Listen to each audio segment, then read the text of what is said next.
In our relationships, our adult relationships, our intimate partnerships, we will encounter dynamics that mirror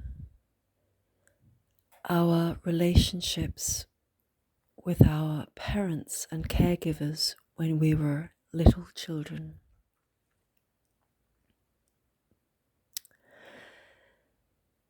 We will find ourselves reinforcing beliefs that we created about ourselves and our lovability and what we will and will not tolerate. Beliefs that were created in childhood in response to how our parents interacted with us and how our parents interacted with each other.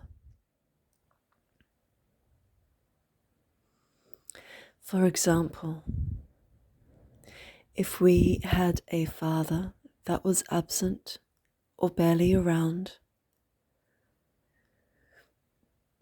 we will find ourselves attracted to situations where we are with someone or attracted to someone who is emotionally unavailable or perhaps lives in another country, so that we are engaging in a long distance type of relationship for most of the time.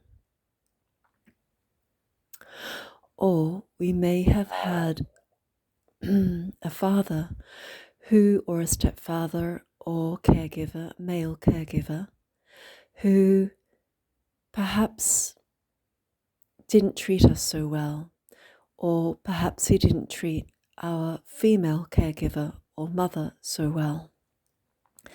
There may have been very subtle devaluations going on, perhaps subtle misogyny, subtle put-downs of our value, or not so subtle values, put down of values, worth, deservability, and lovability. It could have even been in the thought field, very subtle, and yet, particularly as children and youngsters, when we're much, much more open and receptive like sponges, we would have absorbed these thought patterns and internalize them as we internalize a lot of what we see, hear, feel, sense growing up. So then what happens is we will find ourselves in relationships where we are with, say, a male partner who is subtly not treating us well. It could be so subtle. It could be in the things that aren't said and that aren't done. And at first, we might not even notice it. We might not even know the difference between what is healthy masculine and what is wounded masculine behavior. What is okay and what is not okay, because we just didn't know any better.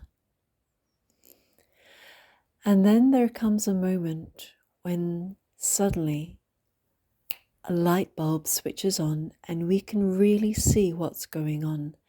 And rather than pointing the finger outward, we can look within ourselves and say, okay, I understand. This is what's familiar to my inner little girl. And we can see when this happens, this awareness itself is a massive turning point in our journey.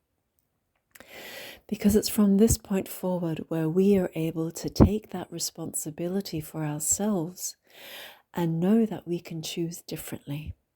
It's no longer about it's not about playing a victim. It's not about pointing a finger outward and making it about them. It's about us, and this is where our power lies. And we can begin to lovingly do that inner work, to heal the inner child, to come back to loving that part of ourselves and re-educating or reparenting that inner part of ourselves, that inner child that associates that level of behavior with love, simply because it's familiar. And it has been confirming and reinforcing the beliefs that she had, the inner little child created about herself when she was actually us as a little child.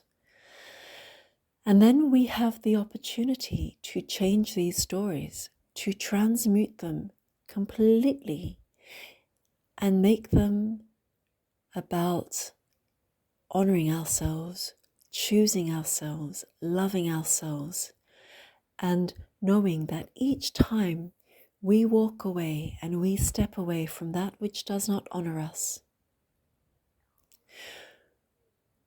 and we're doing that inner work of taking the responsibility of which part of ourselves allowed this, which part of ourselves attracted this. Because that's what it's all about. It's what we're allowing and what we are attracting. And only then, when we can really see that and acknowledge that and take that level of responsibility, then we come into our power and we can really shift the story. And that is my message of love for you today. Much love and blessings.